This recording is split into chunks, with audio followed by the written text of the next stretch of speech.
In these few videos, we're going to just be looking at calculating the second derivative or determining the second derivative, but really you need to actually understand why. We use second derivatives to tell us about how things are concaving. So when we take a function, we derive it once, that tells us where stationary points are. When we derive it again, that's going to tell us where our points of inflection are, or whether we're concaving up or concaving down. So in a quick little visual here, if I thought about this, if my original function looks something like this, well, when I let my, let's just say this is f of x, when f of x equals 0, then we get these points, our roots. Okay. When f dash x, our derivative, equals 0, then we get stationary points. And then we have something on the lines of when the second derivative is equal to 0, we get the point where we go from curving down to curving back up. So somewhere probably around there, we get that point of inflection. So second derivative tells us our point of inflection when it's equal to 0. The first derivative tells us our stationary points when it's equal to 0. And without the derivative, that's just going to tell us our roots. So that's why we do second derivatives. So let's just get into doing a few. Now, for us to do the second derivative, we obviously need the first derivative. So we've got 4x cubed plus 6x, take 6x squared, take 8x, 5 goes away. And the second derivative is just, well, do it again. 12x squared plus 12x, take 8. Easy peasy. The second one, it's looking a little bit gross, so let's just tidy it up a little bit before we get started. That's going to be 4x to the 5 to the power of a half over 3x squared. Now we're not going to work with it looking like that, but when you have a power to a power, you can just multiply those powers. So it's just x to the 5 over 2. Now, I can do the derivative of this. The issue is going to be I could use a chain rule, quotient rule if I wanted to, but we're not going to, because I'm going to cancel out some of these x's.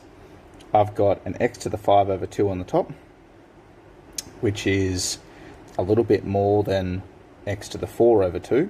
If I think about what this number is as a fraction, it's 2.5. As a decimal, sorry, it's 2.5. And then on the bottom, I've got an x to the power of 2. So if I was to use my exponent laws or my index laws, and I subtract my powers, what I've got here is f of x equals 4/3, and it's going to leave me with an x to the half on top. Okay, I'm going to subtract those powers. Alright, here we go. The first derivative now, the first derivative now is going to be, leave this number the same, leave the 4/3 the same, multiply by the power, multiply by a half, and my x is going to go down to a negative a half, so we can tidy that up. And I can tidy this up to 2/3 x to the negative a half. So the second derivative now is just the derivative of that. So I'm going to have, and we can write this in the reverse order if we wanted to, negative a half multiplied by 2/3 x to the negative 3 over 2. Just made my power 1 less once again. So my second derivative is going to be negative 1/3 x to the 3 over 2. Now, I don't want to be working with a negative power on my x, so I'm actually going to write this as negative 1 over 3,